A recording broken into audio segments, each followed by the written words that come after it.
because you're going to lap everything below the brake, like that.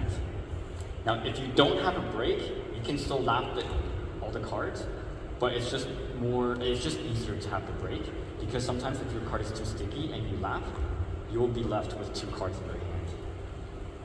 So just to be safe, you can't just have a brake. So without the brake, like I said, see, I'm left with 3 cards this time. So just have the brake, it's easy. So the misdirection is this.